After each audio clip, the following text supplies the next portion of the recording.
이제 우리 이 룻기 4장으로 오늘로서 이 말씀을 마무리하게 되었습니다. 전체적인 내용들을 우리가 잠깐 한번 살펴보고 또 하나님께서 이 룻기의 말씀을 통해 우리에게 하시고자 하는 말씀이 무엇인지 우리가 함께 살펴보고 나누기를 원합니다. 우리 다음 주일부터는 마태복음 5장에 나오는 팔복, 예수님께서 그 산상수훈이라고 그렇게 말하죠. 그래서 팔복 하나하나를 우리가 살펴보면서 우리가 이 땅 가운데 하나님의 백성으로 어떻게 살아가야 될지 우리 계속해서 우리 말씀을 나누도록 하겠습니다. 어느 한 작은 시골 마을에 자선 경매가 열렸습니다. 여러 물건이 이 경매에 나왔지만 시골 마을이니까 좋은 물건이 나왔겠습니까? 특히 그 물건들 가운데 낡은 한 바이올린이 있었습니다. 이 경매자가 이 바이올린을 붙잡고 이렇게 외쳤습니다. 이제 10달러부터 시작하겠습니다. 이 경매를 붙이는 것이죠.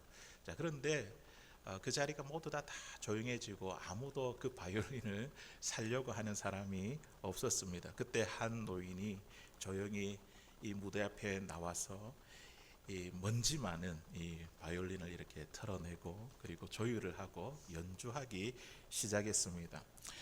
그 순간 이 모든 이 공간 안에 사람들이 숨죽이듯이 그 바이올린의 선율에 집중하게 되었고 아름다운 멜로디가 그 공간을 가득 채웠습니다. 연주가 끝난 다음에 이 경매인이 다시 한 번 더 이렇게 외쳤습니다. 이 바이올린 얼마부터 시작하겠습니까? 그러니까 앞에서 100불이요, 200불이요 이러면서 경매가가 치솟기 시작했습니다. 결국에는 이 낡은 이 오래된 바이올린이 높은 가격에 낙찰이 되었습니다. 이 낡은 바이올린의 이 가치는 누구에 의해서 바뀌게 되었습니까? 한 노인 연주자의 손에 의해서 이 가치가 바뀌게 되었습니다. 사람들은요 이처럼 반전 있는 이야기를 좋아합니다. 우리 처음 들어보면 결과 뻔하게 다 알지 그러면 드라마도 잘 안 보죠. 반전이 있어야 되지 않습니까? 예상치 못한 결말이 펼쳐질 때 우리는 놀라게 되고 또 그리고 감동을 받으며 그 이야기를 다시 그리고 새롭게 보게 됩니다. 오늘 룻기의 마지막 장면이 바로 그러합니다. 처음에는 절망으로 죽음으로 시작했는데 끝을 보니까 이제 생명으로 바뀌는 거예요. 이런 반전의 그 역사가 룻기 마지막 장에 있습니다. 그리고 이 이야기는 더 나아가 메시아의 족보로 이어지는 은혜의 반전이 펼쳐집니다. 룻기 4장은요 인생의 텅 빈 이 페이지에 하나님께서 친히 써 내려가시는 구속의 이야기입니다. 룻기는 그냥 한 개인 가정의 이야기가 아니라 이것이 왜 하나님의 말씀인가? 룻기에는 하나님이라는 단어가 한 번도 안 나오거든요. 그런데 이게 왜 하나님의 말씀인가? 한 개인 가정의 이야기가 아니라 마지막에 보니까 어디로 흘러갑니까? 오벳을 통해서 다윗, 그리고 다윗의 자손으로 오실 그리스도, 이 메시아와 연결되기 때문에 구속에 대한 이야기입니다. 룻기 4장에 우리 2주 전에 함께 말씀을 나눌 때에 우리 살펴보았을 때에 두 사람의 대조로 그 이야기가 시작되었습니다. 보아스보다 먼저 기업 물을 자가 있었다는 것이죠. 나오미가 그가 그 일을 속히 이루겠다 이렇게 이야기를 했죠. 먼저 기업을 물을 수 있는 그 가까운 친족이 있었습니다. 그런데 이 사람은 어떻게 했습니까? 손해와 이익을 철저하게 계산했던 사람이죠. 룻기 4장 6절에 있는 말씀에 보니까 이 사람이 이렇게 결정을 합니다. 우리 같이 읽어보겠습니다. 시작. 그 기업 물을 자가 이르되 나는 내 기업에 손해가 있을까 하여 나를 위하여 물지 못하노니 내가 물을 것 같으면 내가 물으라. 나는 물지 못하겠노라 하는지라. 아멘. 이 기업 물을 자가 어떻게 합니까? 나는 못하겠다. 못하겠다는 그 이유가 뭡니까? 손해를 계산했죠. 이게 나에게 이익이 될 것인가? 손해가 될 것인가? 세상에 많은 사람들이 다 이렇게 생각하잖아요. 이게 손해가 되는가? 이익이 되는가? 거기에 따라서 철저하게 자기가 판단하고 결정하지 않습니까? 결국 이 기업물을 짜는요 룻까지 책임지는 이것은 기업의 손해라고 여겼고 결국 그 권리를 포기해 버렸습니다.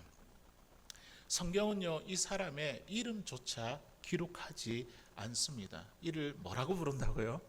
아무개요. 아무개요. 이름이 없어요. 아무개요. 어떤 한 사람이라는 것이죠.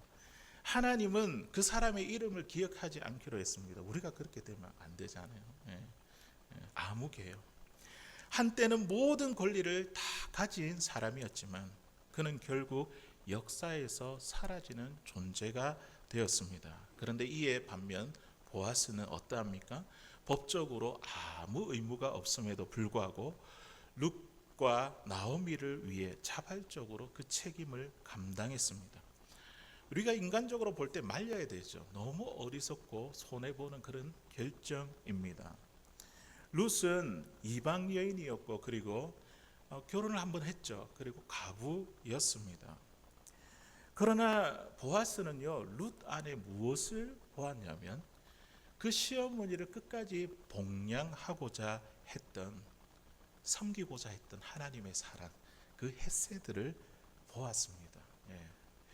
그러면서 그는 룻과 결혼하여 가정을 이루고 그 기업을 회복시키는 그 길을 선택하게 된 것입니다. 하나님은 그런 보아스를 어떻게 했다고요? 메시아의 족보에 오르게 하셨습니다. 사랑하는 성도 여러분, 우리는 이 룻과 보아스의 이야기를 보면서 이 룻을 보면서 우리는 한 사건을 떠올리게 합니다. 뭡니까? 예수님께서 우리를 위해 행하여 주신 일이죠.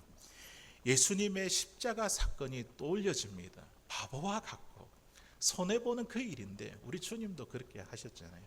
성경은 하나님 말씀이고 예수님을 보여주는 그런 말씀이죠. 이 보아스를 통해서 하나님의 헤세드의 사랑이 어떠한가를 우리에게 지금 보여주고 있습니다. 아무 의무가 없으신 예수님도 우리를 위해 기꺼이 십자가에서 책임을 지셨습니다. 아무 죄도 없으신 그분이 죄인인 우리를 살리기 위해 모든 고통과 희생을 감당하셨습니다. 우리 빌립보서 2장 6절에서 8절 있는 말씀에 보니까 그 예수님이 어떤 일을 행하여 주셨는지 상세하게 이 바울은 빌립보 교회에게 전하죠. 같이 읽어보겠습니다. 시작. 그는 근본 하나님의 본체시나 하나님과 동등됨을 취할 것으로 여기지 아니하시고 오히려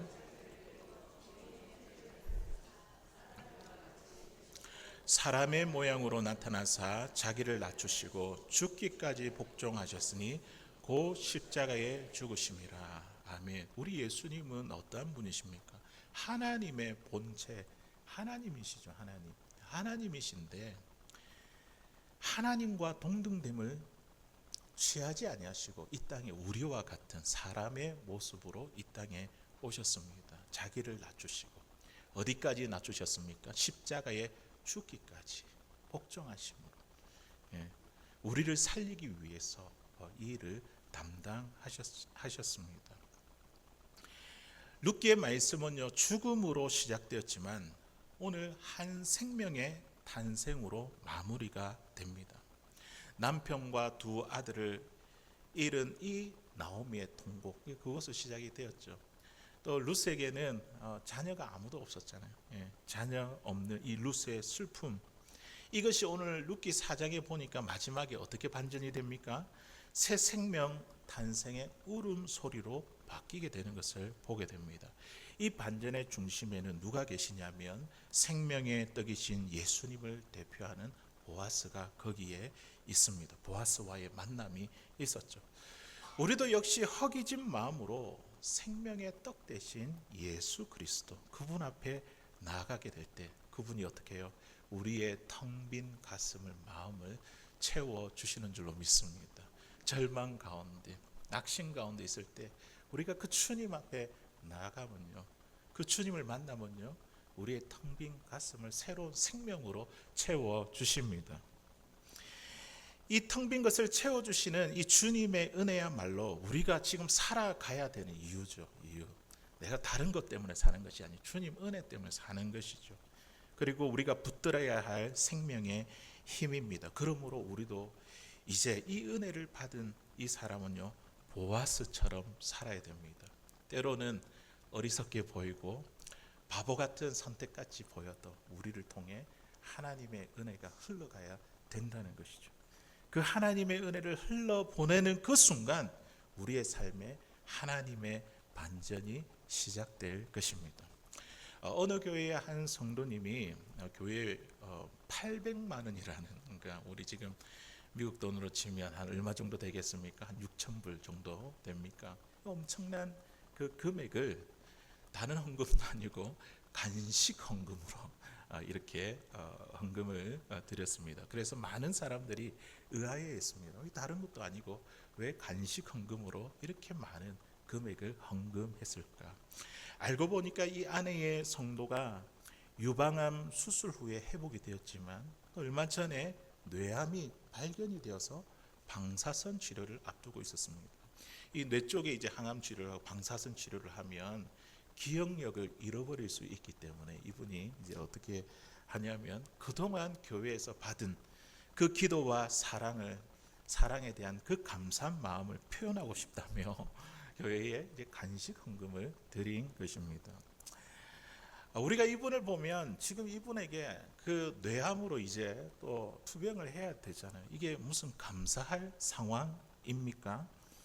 뇌암이 발견이 되어 더 괴로운 자리에 들어가야 되는 사람이 이 취할 행동입니까? 그런데 이 절망적인 상황 속에 혹여나 내가 방사선 치료를 받을 때에 치료 중에 기억을 잃어버려 감사를 놓치게 될까봐 그 전에 감사를 표현하고 싶어서 그렇게 한 것입니다. 이분의 놀라운 은혜의 선물로 교회 마당에는 잔치가 벌어졌습니다. 그 마당에 나누어진 떡과 음료수를 받고 눈물을 흘리는 성도들이 많았습니다. 왜냐하면 이 음료수와 이 떡의 의미가 무엇인지 이분들이 알았거든요. 우리는 2번씩이나 암에 걸린 적도 없고 방사선 치료를 받은 적도 없습니다. 그런데 우리는 자꾸만 왜 하나님께 받은 은혜는 잊어버리고 상처만 붙들고 살아가고 있습니까? 오늘 주신 이 말씀을 통해서 우리가 주님으로부터 받은 은혜가 너무나 큰데 그 받은 은혜를 우리 마음의 밭에 심으시기를 바랍니다. 때로는 내가 손해보는 것 같고 참 바보 같아 보이더라도 우리에게 있는 그 은혜, 그 주님의 은혜, 그리스도의 그 은혜를 우리가 흘려보내는 순간 우리의 삶에 하나님의 반전이 시작될 것입니다. 오늘 루시 아들을 낳았을 때에 놀라운 장면이 펼쳐집니다. 이 아이를 안고 춤추는 사람이 누굴까요? 루시입니까? 나오미입니까? 보았습니까? 아니죠. 누구였어요? 오늘 보니까 베들레헴 여인들이 막 붙잡고 춤을 추고 있는 거예요. 한 개인의 기쁨이 전체 공동체의 기쁨인 거예요. 오늘 우리 정선미 집사님 오셔서 인사하는데 막 부둥고 우시더라고요. 보니까 한 개인의 기쁨이 우리 공동체 전체의 기쁨이지 않습니까? 자, 한번 우리 룻기 14장 14절 15절에 있는 말씀 우리 같이 한번 읽어보겠습니다. 시작. 여인들이 오늘 내게 기업 물을 자가 없게 하지 아니하셨도다. 이 아이의 이름이 이스라엘 중에 유명하게 되기를 원하노라. 이는 내 생명의 회복자이며 내 노년의 복량자라. 곧 너를 사랑하며 7 아들보다 귀한 내 며느리가 낳은 자로다 하니라. 아멘. 여인이 이 아기를 품에 안고 이 개인의 기쁨을 전체의 기쁨으로 이렇게 승화시키는 장면을 우리가 보게 됩니다. 심지어 그들은요 뭐까지도 합니까? 이름까지 지어주죠. 이름. 그의 이름이 무엇이냐면 17절에 있는 말씀에 보니까 그의 이웃 여인들이 그에게 이름을 지어주되 나오미에게 아들이 태어났다 하여 그의 이름을 뭐라고요? 오벳이라 하였는데 이 오벳이라는 이름의 뜻은요 섬기는 자라는 뜻을 가지고 있습니다. 그는 다윗의 아버지인 이새의 아버지였더라. 룻기의 결말은요 단순한 가족 이야기로 끝나지 않습니다. 하나님은 이 가정의 회복을 통해 공동체의 기쁨으로 확장시키고 있습니다. 우리 공동체가 해야 될 일들이 있다는 것이죠. 처음에 이들이 베들레헴에 돌아왔을 때에 사람들이 이 나오미를 보며, 나오미 그 이름의 뜻이 뭐라고요? 기쁨, 희락이잖아요. 아니 기쁨이라는 이 사람이 남편도 죽고 아들들도 다 죽고 다 빈털터리가 돼서 오는 이 여인이 나오미가 아닌가, 기쁨이 아닌가, 이렇게 수군거렸는데, 이렇게 수군거렸던 나오미는 그들에게 뭐라고 이야기합니까? 나를 나오미라 부르지 말고 마라, 게롬이라고 불러달라고 그렇게 이야기했습니다. 그러나 오늘 룻기 4장 이 마지막 부분에 보니까 모든 이들이 하나님께서 그를 회복시켰다며 함께 찬양하고 축복하고 있습니다. 하나님은 공동체 안에서 회복을 이루시는 분이십니다. 이게 교회 공동체의 모습이죠. 우리가 혼자만 신앙생활을 하는 것이 아니라 우리가 같이 함께 예배하고 함께 눈물을 흘리며 함께 기뻐하는 그 공동체 안에서 진정한 우리의 신앙이, 우리의 믿음이, 또 우리의 삶의 회복이 이루어지는 줄로 믿습니다. 오늘 우리가 이 룻기의 말씀을 우리가 마무리를 하면서 우리가 여러 가지 중요한 포인트, 장면들이 있지만 그 가운데서 우리가 정말 기억해야 될 그 포인트는 무엇이냐면 그들의 회복이 언제 시작되었는가? 이들의 회복이 언제 시작되었는가? 그 시작은 부끄러움을 무릅쓰고 베들레헴 뜻이 뭐라고요? 빵집이라는 뜻을. 빵집에 빵이 없어가지고 그들이 모압으로 떠났잖아요. 그런데 하나님이 다시 그곳에 빵을 주셨다는 것을 듣고 베들레헴으로 돌아왔잖아요. 그들이 회복이 시작한 것은 하나님의 임재와 영광이 있는 그 자리로 돌아갔을 때에 그들에게 하나님의 은혜가 시작되었습니다.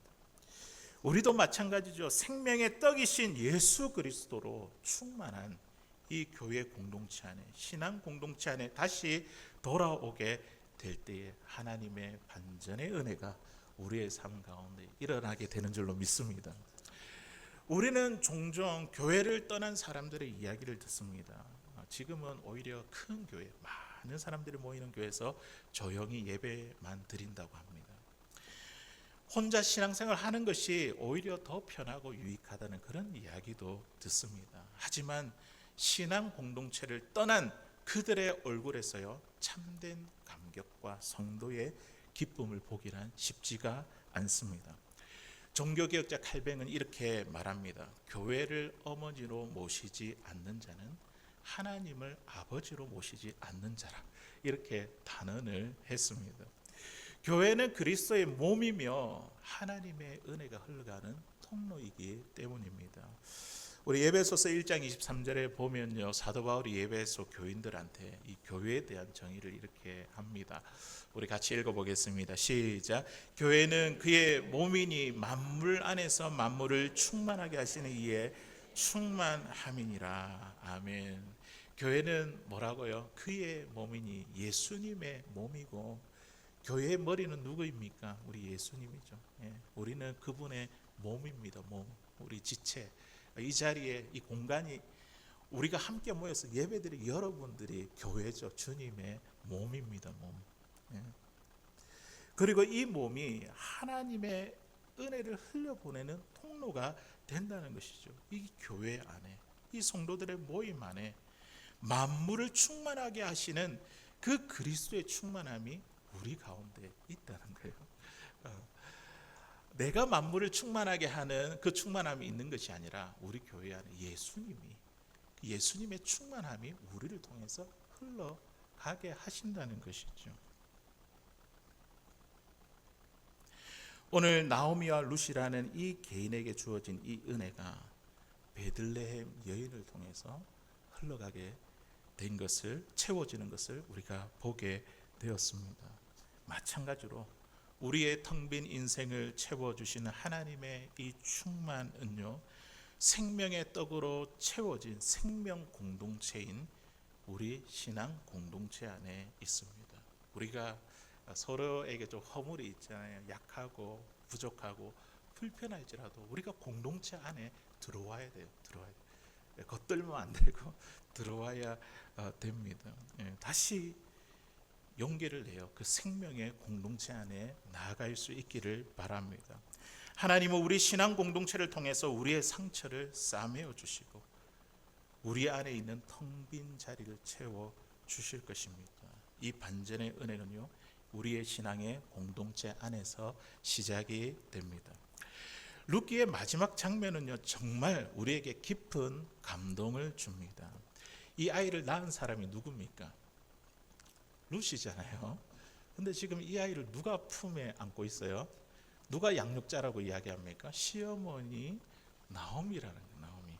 우리 16절에 있는 말씀 우리 같이 읽어보겠습니다. 시작. 나오미가 아기를 받아 품에 품고 그의 양육자가 되니. 아멘.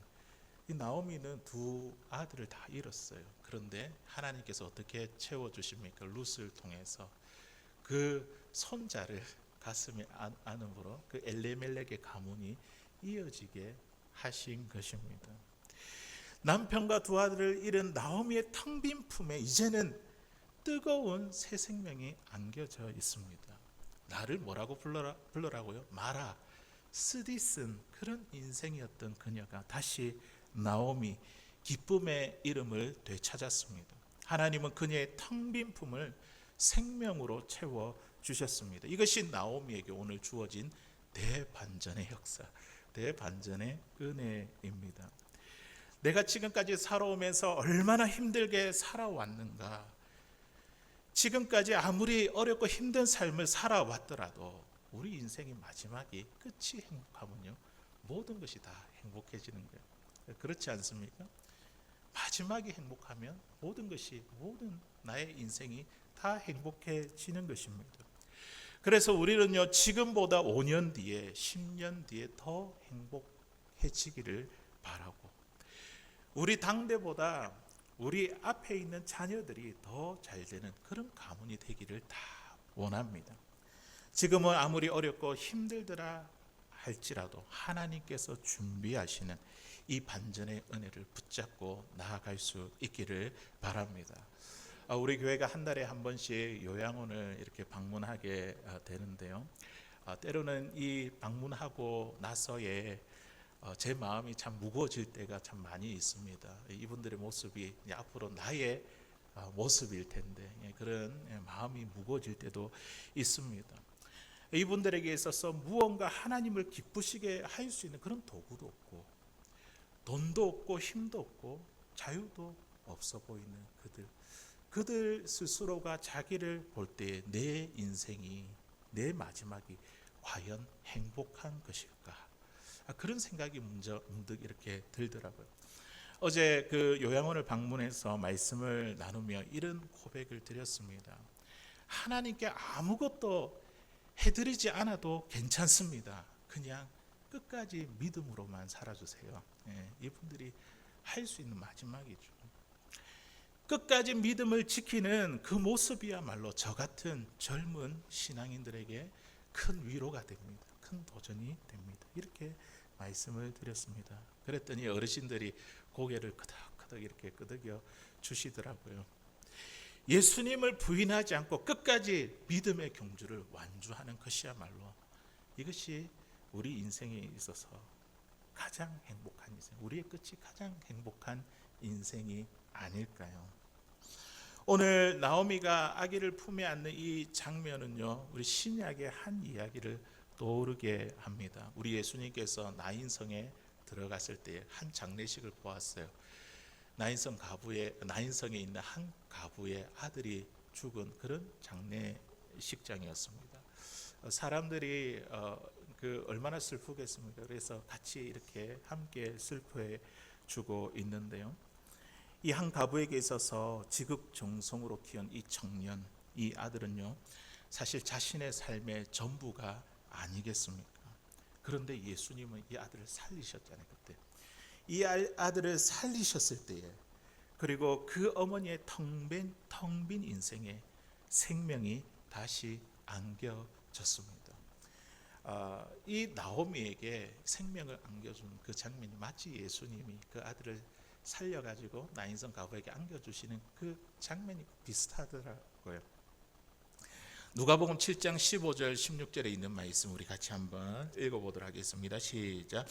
죽었던 자가 일어나고 많고 말도 하거니 어머니에게 주시니 모든 사람이 두려워하며 하나님께 영광을 돌려 이르되 큰 선지자 우리 가운데 일어나셨다 하고 또 하나님께서 자기의 백성을 돌보셨다 하더라. 아멘. 죽은 그 아들을 예수님이 안아서 다시 그 여인의 품에 안겨주셨던 그 장면, 마치 오늘 이 나오미가 새 생명을 안고 있는 그 장면이 아니겠습니까? 우리 하나님은 이러한 분이시라는 거죠. 우리 하나님은 자기의 백성을 돌보시는 분이십니다. 하나님은 우리의 겉모습보다 진짜 아픔, 그 텅 빈 자리를 우리 하나님은 아십니다. 사랑을 잃은 마음, 회복되지 않는 그 상처들 우리 하나님 다 아신다는 거죠. 그 빈자리를 생명으로 은혜로 채워주시기를 원하십니다. 룻기의 마지막은요 이렇게 마무리가 됩니다. 우리 22절에 있는 말씀에 보니까 우리 룻기의 마지막 말씀을 읽어보도록 하겠습니다. 시작. 오벳은 이새를 낳고 이새는 다윗을 낳았더라. 아멘. 이 오벳이 누구입니까? 보아스를 통해 보아스 룻과 통해 얻은 아들이죠. 오벳. 그리고 그 오벳의 아들이 누구라고요? 이새. 다윗의 아버지잖아요. 그리고 이 이새는 다윗을 낳았더라. 이 다윗을 통해서 그리스도의 족보가 이어진다는 것을 이 성경의 마지막으로 이렇게 밝히고 있습니다. 룻기의 반전은요 단지 한 가정의 회복의 이야기로 끝나지 않습니다. 룻을 통해 태어난 오벳, 그리고 다윗, 그리고 예수 그리스도의 족보로 이어집니다. 죽음으로 시작된 이 이야기가요 예수 그리스도에게로 이어지는 생명의 이야기로 완성됩니다. 하나님은 가장 낮은 자, 가장 외로운 이 여인 룻을 통해 세상의 구속자가 되시는 예수 그리스도를 이 땅에 보내셨습니다.